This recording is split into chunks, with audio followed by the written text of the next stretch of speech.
Welcome to Emerging Franchise Brands, the podcast that introduces you to the visionary founders of America's fastest growing franchise opportunities. We'll also hear from industry pros as they share what it really takes to achieve the elusive milestone of 100 plus locations. I am your host, Frank Fiume, founder of I9 Sports, and my 20-year journey from inception to acquisition has given me a unique perspective on how to succeed in franchising. Join me as we welcome today's guest.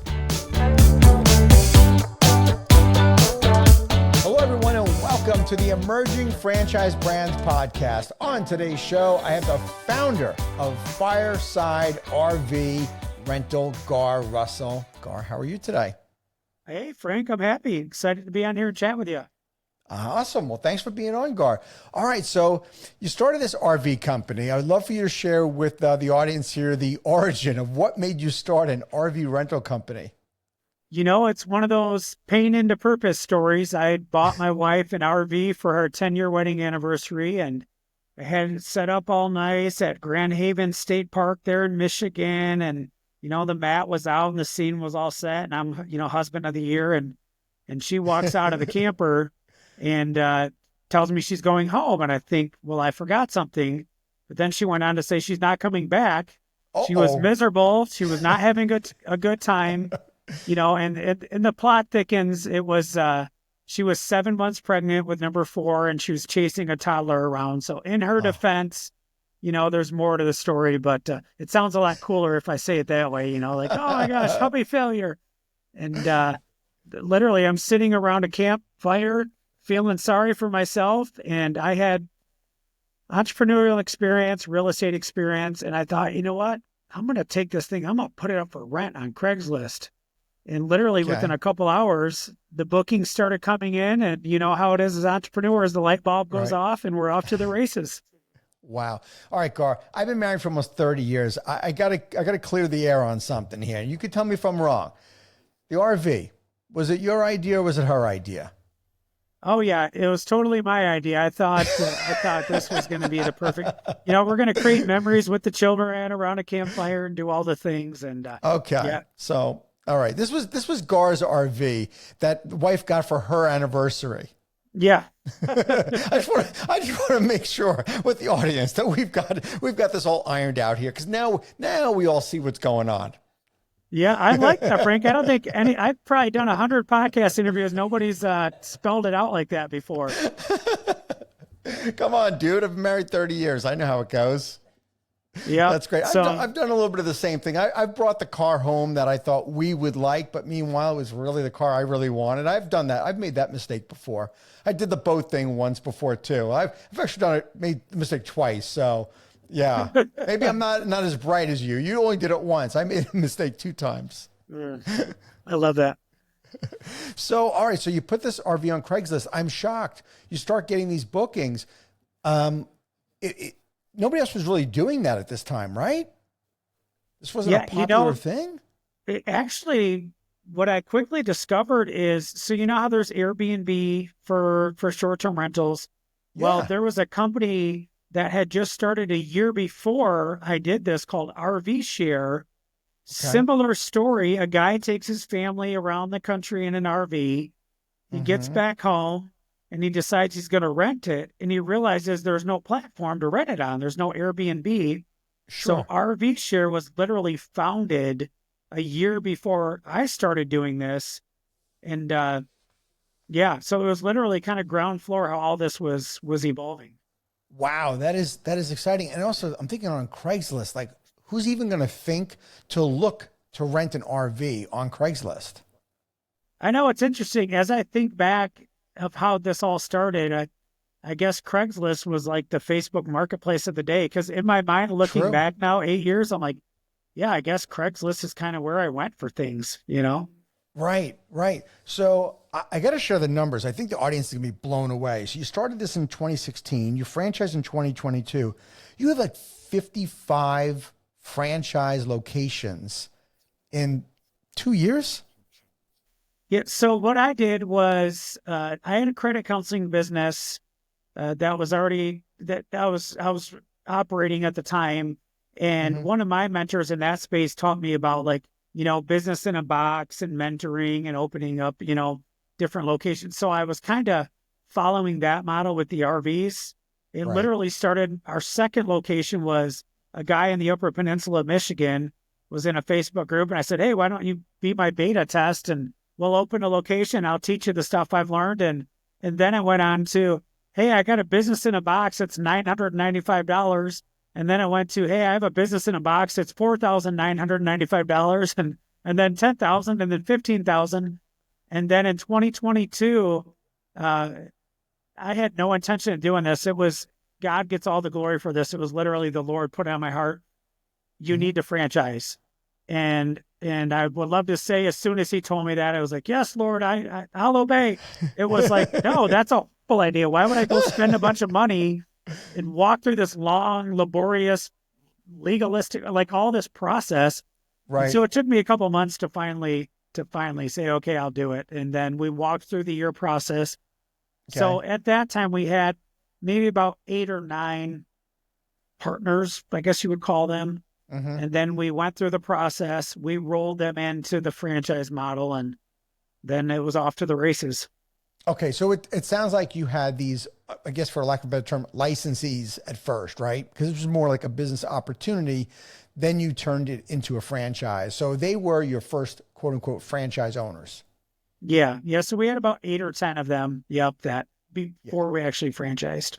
Garr, there's a lot of people who have accidentally franchised this way, where they start out with a business opportunity or like, hey, I have a friend or family member that wants to open a store or, start offering a service where they live, and they kind of back into franchising.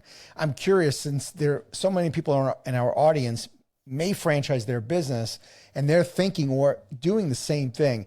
How hard was it to have these folks that were quote unquote kind of like licensees to convert them to franchise owners, and now they're signing a franchise disclosure document and a franchise agreement?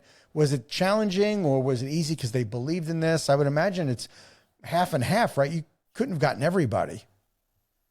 It was fairly easy. There was a couple things that were presented to them as far as they're going to be grandfathered in for the $0 to $995 to $5,000 Right. they paid, and we'd be selling this for $50,000. So Sure. immediately the value of their location would immediately grow by a large multiple. Yeah. And then also the value that was presented to them is, hey, we're going to be federally trademarked.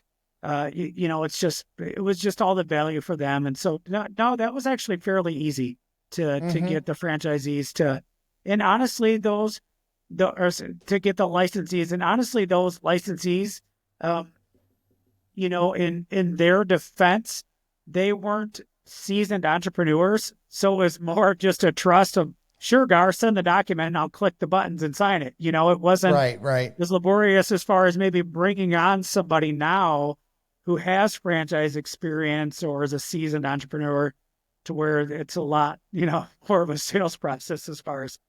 Sure. Okay. So if you could walk me through the business model, I'm going to be a franchisee. Do I typically have my own RV, or am I just finding people with an RV in my territory and getting them into the, into the circuit, into circulation of RVs that can be rented? Yeah. So it's all, we call it OPRV. It's all other people's assets. And again, that wasn't my brilliant idea. God gets the credit for that one, because when I started Rent by RV and it was doing well, literally, so, back up to my wife is 7 months pregnant, and fast forward a couple months, right? All of our children were born on C-sections. So literally we go in, it's scheduled, it's very structured. And I'm saying all this to defend what I did next. So literally I get Mom and Isabella back into the room, and they're all checked in and everything's good. And I'm like, okay, honey, I'll be back in just a minute. All right, you'll be back? Where are you going? I'm going to the dealership to sign papers on 4 more RVs that I just bought. That's where I'm going. Oh my gosh. And literally, as I'm doing that, clear as I heard the Lord tell me to franchise, I heard him say, other people's assets. This business is other people's assets. And, I'm not the sharpest knife in the drawer, so I still went and signed those papers and bought those 4 RVs. But after that, I quickly saw the how other people's assets was the way to go because I didn't have the payment, I didn't have the insurance, I didn't have the storage, I didn't have all that overhead. So Right. that's the business model that we built this on is it's other people's assets. And just like an RV sits around 90% of the year doing nothing, Right. um, it's a very easy pitch to be able to say, hey, how about we take this liability that you Mm-hmm. can't write off any of it. It's just, Mm-hmm. it's part of your family budget. And we put it into our management pool. And now not only do you get to write off the interest and the insurance and this and that, you actually now get to depreciate it under the same tax code you can depreciate real estate under. And so Right. it's a very easy pitch to RV owners. It's a very low overhead business model for the franchisees. And it's a win-win for everybody, all the way to the renters who get to take a 50,000 to a several $100,000 RV and go on a great road trip and not have all the expenses of ownership.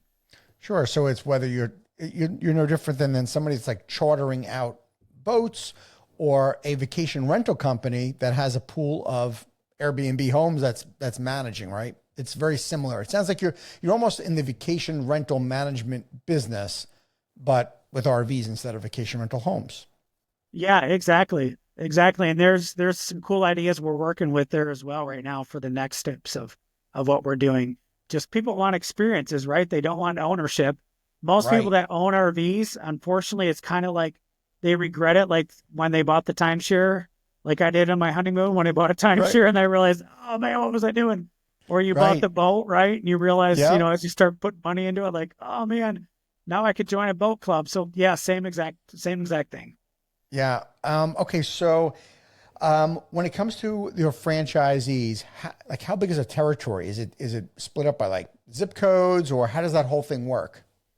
So the way that we've been running it up until now is just basically you have a 10-mile radius around your physical location where you're keeping the RVs, Okay. which is another cool thing about the business model is you don't need a brick and mortar because all you do is you just partner with a storage facility where you group all the RVs together. So it's another way that it's very low overhead. And what we found, and I'm realizing we're going to need to get a little more granular on that as far as Mm-hmm. delegating territories Mm-hmm. as we continue to expand, uh, because we need to factor in populations. It's you don't know what you don't know, right? You learn all Right. of a sudden you learn, oh, I probably shouldn't have given somebody a 10-mile territory downtown Austin, Texas, where the population is 2 million. You know, we could have 10 locations there, but it's Right. all good. And the cool thing we've learned too about this is, you have renters literally come from all around the world, Mm-hmm. and you have RV owners from all around the country that are bringing RVs. So really, the only thing that a physical location really is stating is you just wouldn't have another Fireside in that radius, but you Right. still service customers. I mean, for instance, we have Dathan in Huntsville, Alabama, and he services the Talladega races and stuff in Tennessee and Georgia, and he's in Alabama. Mm-hmm. So it's interesting how that all works with it being, that our product is something that's on wheels and it moves around the country.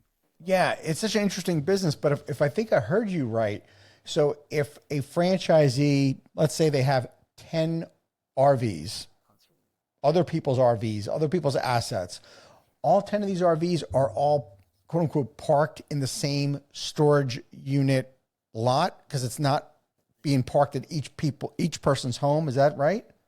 Yeah, so they're brought to a central location where they can manage those RVs on behalf of the Okay. owner. Yes, So sir. maintenance, everything is kept up by the franchisee, not by the Yeah. owner of the RV. Yeah, so the franchisee is either performing that or delegating it, which is one of the cool ways so we're making typically a 50% management fee to manage the Mm-hmm. RV for the owner. And then there's all these other ways to monetize. One of them is a lot of our actually I have 5 or 6 of my franchisees right now headed to a Lippert training in Tampa, which Lippert's, one of the manufacturers of boat and RV parts. Yeah. So several of our franchisees have actually become certified RV repair techs, Mm-hmm. So not only are they earning the management fee, but they're also getting the $125 to $145 an hour to service their own fleet. And then we have, the agreements with the manufacturers for the parts. We're selling RVs for the owners on consignment, getting a 10 to 15% fee for doing that. So there's so many Nice. different ways to monetize, or you could just simply delegate like I did. I delegated, traveled the country when I was building this, and, that was where the value was for me. Wow, fascinating. Okay, before our podcast started, Anthony and I were having a conversation. What is the story behind the Tampa Bay area being like the world headquarters of RVs? Why are all these RV companies on I-4 between Tampa and Orlando? I'm not sure. I do know that the largest RV show in the country is in Tampa. We just had our Fireside annual retreat, and we do that at Camp Margaritaville in Auburndale. And then Okay. one day we all go to the Tampa RV show together.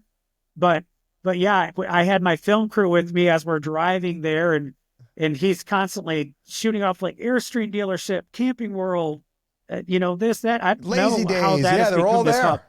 Yeah. Yeah, there's a story behind it. I don't recall it, but there is a story behind why the Tampa Bay area is like the the central hub for RVs. Yeah, I don't know how that's come to be. I do know there's a big argument in the RV community if the Hershey, Pennsylvania RV show is the biggest one in the country or the Tampa one is. All right. Well, who is your ideal franchise owner, Garr? So our idea, I feel like we're still figuring that out. That's one of the things where it's like you don't know what you don't know. Because Right. obviously we've had franchises that have failed, and it We all breaks have. your heart, right? And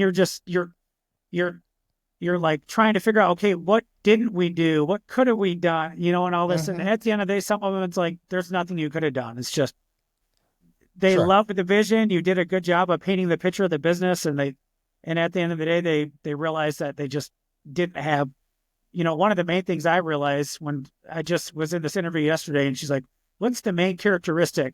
And I said, to me, it's grit.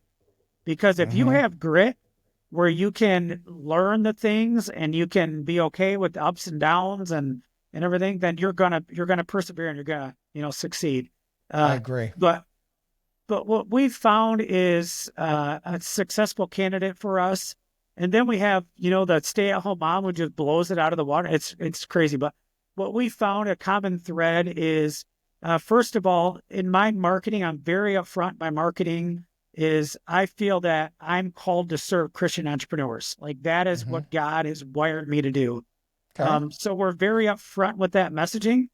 Hmm. Why? Because if I get into a coaching call with you and I tell you to open in the book of Proverbs and I say, well, hey, it says right here in Proverbs 1:3, I don't want you to say, dude, why are you opening the Bible? Like, what is this all about? So I'm very Sure. upfront that's who I feel that I'm called to serve.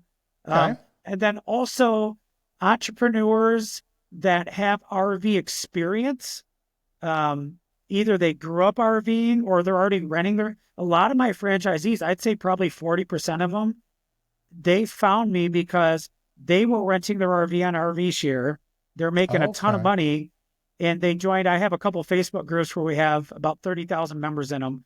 And then they run it, they see my messaging or they run on into my podcast and they realize, wait, this could be a business and I could do it with other people's RVs. We've noticed that those people, it just clicks very easy. Of course. This sounds like this is your pool of people, which is so much different than somebody just looking for a quote unquote franchise opportunity in entrepreneur.com or biz buy sell or something. You really have a targeted audience here that's unique. Yeah, we really do. We've and it all the way back to location number one, where Kim in the Upper Peninsula is still with us today. I gave him a free trial location.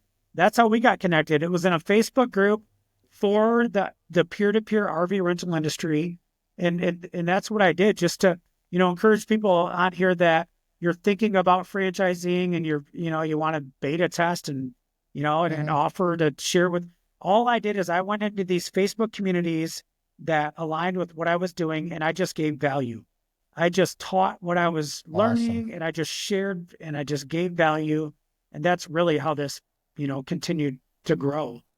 Wow. Well, you mentioned franchise failures and stuff. We've all had them. I've had my fair share.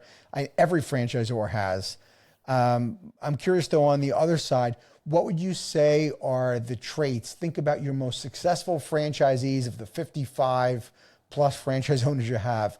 What are some of the common threads of some of those best people that you have out there? So at our retreat that we just did, I went and got John Maxwell certified to be a disc trainer and coach. And I thought, okay, I'm going to be real equipped to serve these franchisees at this retreat and then see what can I learn in them as far as common threads.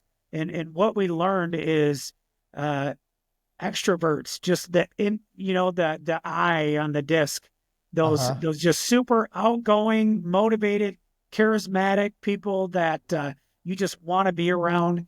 To me, we found that's one of the biggest common threads is just somebody that walks in the room, they light it up, they're full of energy, they can talk to everybody, they can connect people. Because at the end of the day, no matter what business model you go with, and that's what I tell people about the franchise world is like, I don't care, just pick one because franchise models are amazing, right? They're like proven systems. Why would you pay 50 grand to get an associate's degree probably nowadays when you could pay 50 grand to basically like almost be guaranteed success?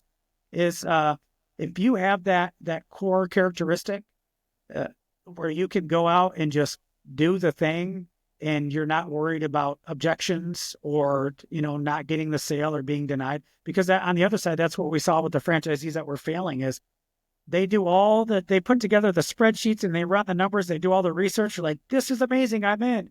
And then they sign up and the next step is to go talk to owners of RVs. And then they're like, oh, I have to talk to people to run this business. You never told me I had to talk to people. So that's one of the most, one of the biggest characteristics that we've seen in people is that they're extroverts. And then on top of that is they don't think they have it all figured out. They're coachable, they're teachable.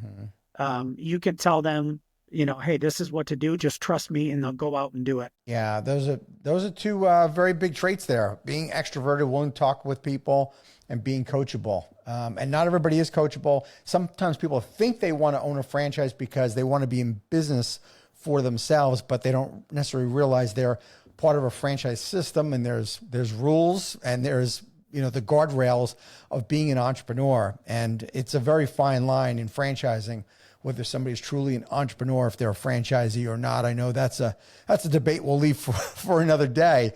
But to your earlier point about using like the disc, I'm a huge believer in it. And I would say that it was life-changing for my business to start using a behavioral assessment program. I love predictive index. I love culture index.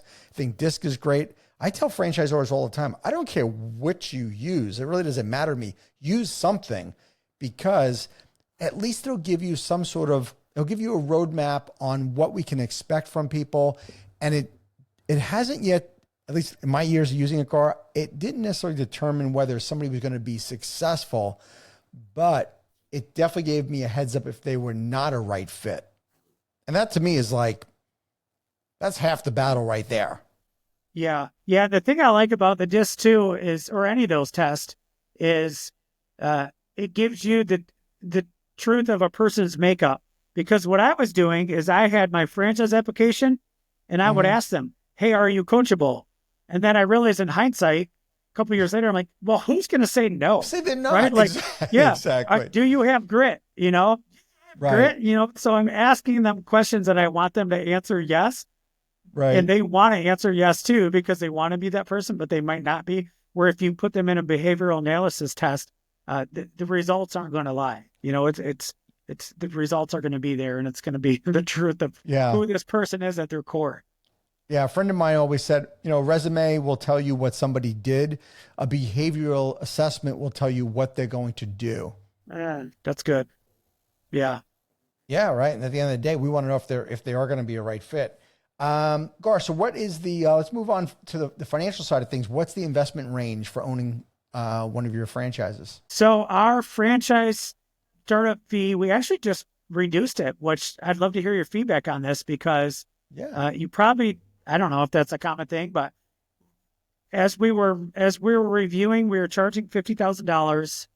Okay. And we realized the reason why we were charging $50,000 is because I got talked into it when I franchised. I was going to sell it for a certain price. The company that I hired to franchise me says, no, you need to sell it for this price. And I realized in hindsight, well, they want to get their commission for selling franchises for me. They were, so with the company that helped you franchise is also a franchise sales organization. So they sold franchises for you as well? Well, I use them for one sale and then I went off. I'm like the rogue franchise guy. That's fine. Like, I don't do anything traditional, and I was talking to your assistant when she was booking me for the podcast, and she's like, oh, are you going to be at the convention in Vegas? And I said, Right. I didn't even know there was a convention in Vegas. I said, I'm literally the black sheep of the franchise world because I had such a bad experience when I franchised, unfortunately.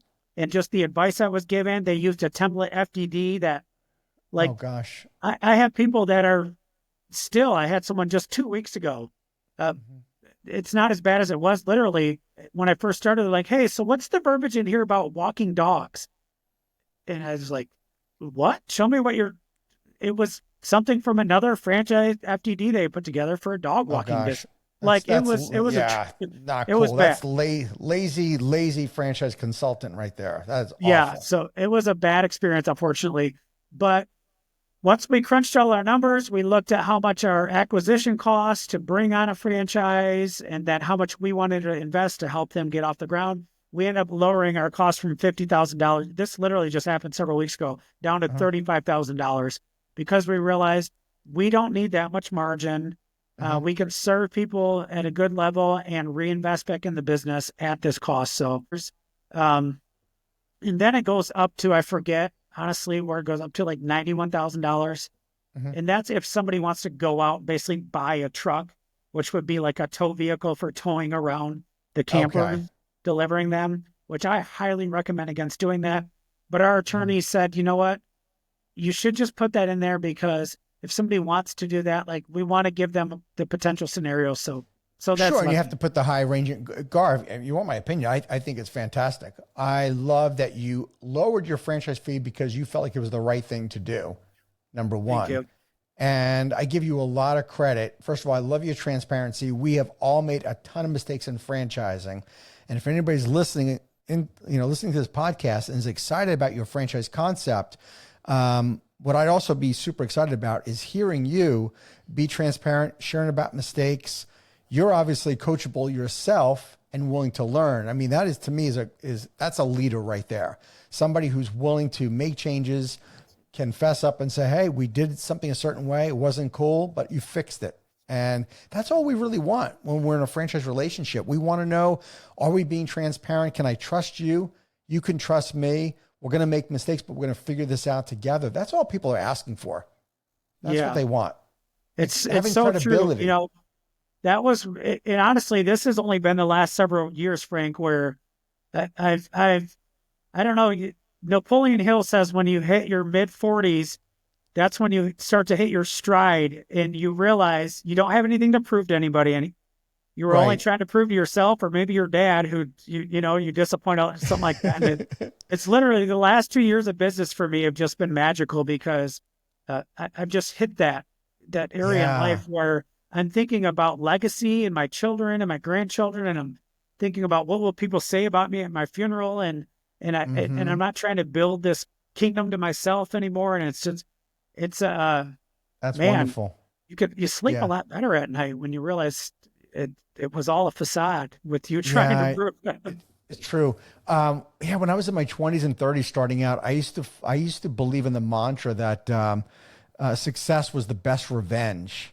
And it's exhausting of a mantra, but it was like the fire that got me started. It helped ignite everything. But that's not a mantra I live by at all anymore. The mantra I try to live by in my business is I am here to serve.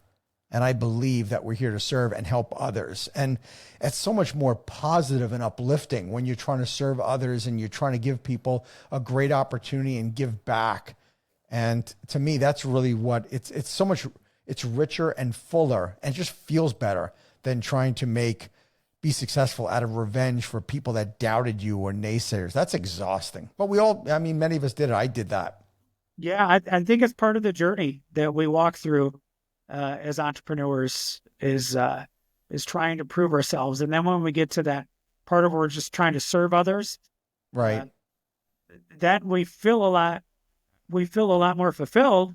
And then the money comes as a byproduct. It's like, oh, I put the money first. I actually, if I just focus on serving others, and I realize the money is going to come as a result, of doing the right thing. I agree. I agree with that. Anytime in any business I've ever tried to do something where the money was first, I screwed it up. It did not work. Yeah. But I've always tried to do the right thing first. And it's hard because when you're leading a franchise organization, doing what's popular is much easier to do than doing the right thing. It's much more of a challenge. But I think that's the only other way you can really grow your franchise brand is making the hard decisions. Yeah. Yeah. And then we've learned, when a franchise that I had that went awry, she's still a franchisee, but she won't even talk to me. But one of the things she told me a couple of years ago, and she was very mad, or a little over a year ago, she said, "You need a franchise advisory board because you should just be able to do whatever you want." And as I just got back my first proposal from the franchise advisory board, I thought, man, I'm so glad that I swallowed my pride and took her advice when she made that statement to me, even though it might have been a little misaligned, but right. Because wow, when I got that proposal back literally just a couple of weeks ago on suggestions, I was blown away about, first of all, how much a lot of my franchisees care about me and they want to see me succeed. Absolutely. And how the advice that they gave me was really phenomenal advice that helps all of us. And it helped me to see a lot of the gifts in many of my franchisees that I don't have. And it just was, it was humbling. It was humbling and exciting and just all the things. It's so beautiful when we just all come together in collaboration. And that's awesome. With our different I don't know anybody who's ever franchised that ever truly knew the ripple effect that it would have on their life of other people and the things we would learn and the people who we would surround ourselves with. Because when you start franchising, I franchised the same reason kind of why you franchised and many others. We franchised to expand our business. And we never really think about the people who we're surrounding ourselves with, that they come with their own experiences in business and in life. And you put those people together, I mean, exponentially, how much you can grow. You could have never done that on your own. That's the power of franchising. Yeah, it so is. I mean, we just had, so at our retreat, we just had an award ceremony for the first time. And we awarded Mark, one of our franchisees, we named him our unofficial COO. So he got the title without a pay raise. Okay. And Mark came up to just share for a little bit. And when he laid out his resume, like he had worked in Germany for Bank of America for 20 years. He did this. When he laid out all of his, I looked at him like, I was like intimidated by him. I thought, wow, you report to me? Like I'm the boss? Like what a blessing to have somebody with all his experience and knowledge. I mean, he traveled with Dave Ramsey for a little bit doing stuff. He worked for this. Just when he shared his story of his experience, I thought, I don't know, like, Garr, don't give him any equity. Like, you're very emotional right now. You just want to hand him over part of your business because you're just so in awe that someone like that would be part of your organization. It's amazing. It really is. Yeah. Garr, we've all had many surprises in franchising. It sounds like to me you've certainly had more than a couple. Anything to note, pointed out? What's been maybe one of your biggest surprises since you franchised your company? The biggest surprise, I write about this in my last book called My Real Estate Story, was during COVID. Okay. During COVID, I got very passive. I sold my only corporate location and I literally, one of my franchisees, she sold her location, then she came on as the CEO. And I literally, I call it a COVID coma. I started drinking daily. I was just completely disconnected from the business. I was what a lot of extroverts probably were during COVID. We were trying to keep our sanity. And See, us introverts, we were fine during COVID. Like, all right, I guess I'm going to be in the house. No big deal. yeah, this is perfect. I love this. And I got very passive in my business. And it wasn't until I got COVID again in May of 2023 that literally I didn't realize that my business was going under. I had built a really impressive real estate portfolio. I love real estate. And it was kind of like that was my retirement. And so I just would take the money and put it back in. I built this beautiful real estate portfolio. What I didn't realize I was doing was I was actually selling it off to keep everything afloat, to keep my lifestyle afloat, to keep Fireside afloat, to keep all the different things afloat. And then literally I woke up in the middle of the night one night with COVID and crazy suicidal thoughts running through my head. Literally, I gave my wife our little handgun safe. And I said, honey, I don't even trust myself right now. Oh, gosh. I fired Tammy through text. Through text, I fired my CEO because I realized, like, holy smokes, I'm about to lose everything. I reached out to Molly, who was my accountant / one of my franchisees in Colorado. And Molly and I began to dig into the books, and I realized, like, wow, I'm in rough shape. And I walked through this several-month process with Molly, and I call it my COVID comeback. I literally, the blinders were off. I realized what I was doing. I repented to the franchisees. This is the one where I say the franchisee who still won't talk to me. That's why. Because when I uncovered all these things and I made all these drastic changes, it shook a lot of people. Thankfully, none of my franchisees left, but it caused a lot of division in the company. And that one franchisee that still won't talk to me, that's the only one I haven't reconciled with. And praise God, we figured all the things out. We figured the books out. And fast forward to, that was at that time we had 12 or 14 locations. Okay. That was May of 23. So then fast forward to today, now 55 locations. Our hearts are knit together as franchisees. And again, like you said, and you almost brought tears to my eyes, because that is my heart, is to be a transparent, genuine leader people want to follow. Yeah. And man, by me being vulnerable and sharing that, instead of trying to cover up my mess that I had made, God used it and did something really beautiful. And that's beautiful. And here we are today. That's awesome. Garr, what do you think is the big lesson you learned out of all that? The big lesson that I've learned is that there's never a point of where you disconnect. So even today, plug your ears, all my franchisees and everybody. To today, I only work about 20 hours a week. But the hours that I am working, I'm doing multiple meetings per week with my COO, with my franchise onboarding team, with my franchise discovery director. Like, I'm meeting with them twice a week. Once it's business. We are meeting, we're talking business, we're going into our marketing ad spend and our budget and what are we spending and where are we spending it. So I know my numbers. Like, I can tell you what it costs to get somebody on the phone to learn about a franchise. I can tell you what it costs to acquire a customer. So we know our numbers down to a T. So that's one of the big things. And I'll continue. I'll always know that. And then the other thing is my other meeting that I have with my key leaders is it's a heart connection meeting. It's how are you doing personally? Where are you at financially? What's your goals and dreams, and how can I help you get to them? And that's the big thing I've learned is there's never a point of where I can totally disconnect unless I've sold a majority ownership of my company.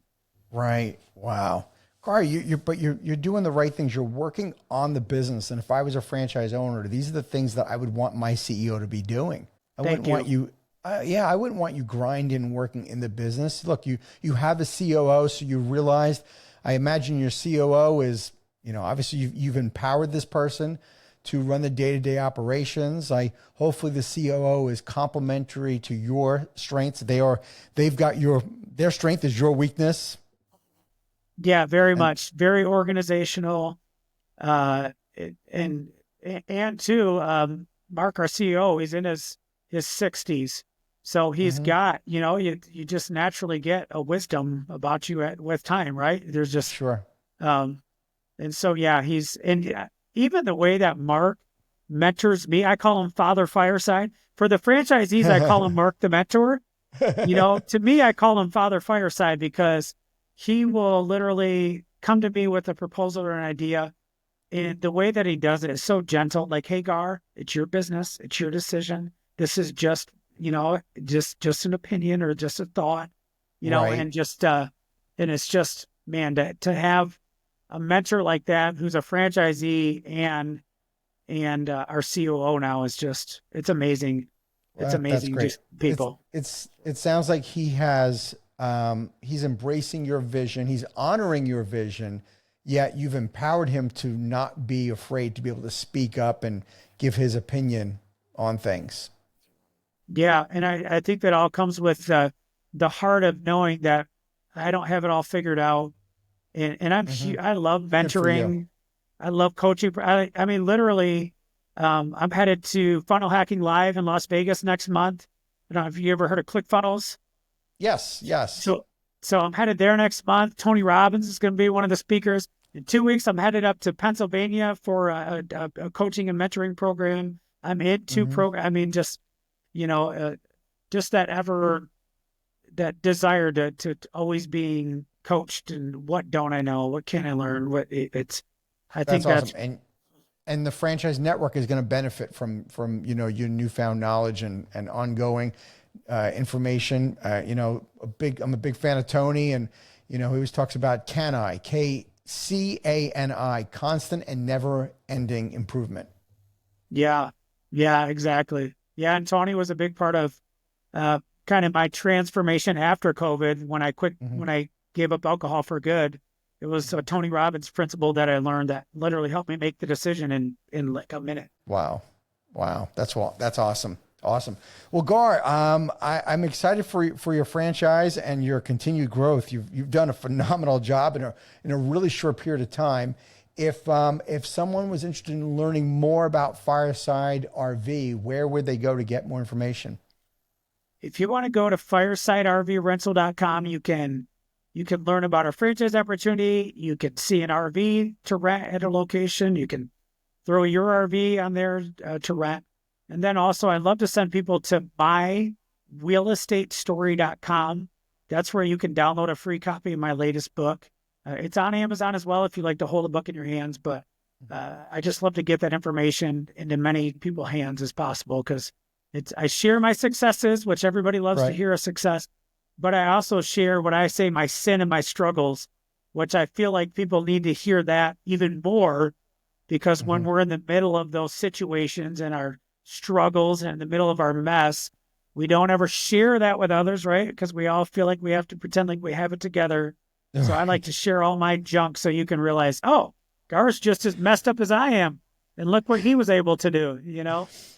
Oh, that's awesome. I've enjoyed your transparency and just being human and sharing, your mistakes. I think that that's the makings of a leader that is able to grow an organization that's open minded, and the fact that you've been able to have that resilience and grit, as you said earlier, is the makings of a great franchise. So I congratulate you. I got one more thing for you. So every franchise podcast I do, I call it the franchise tip jar because the franchise community is just so generous with sharing information. I'm doing a different question for 2025.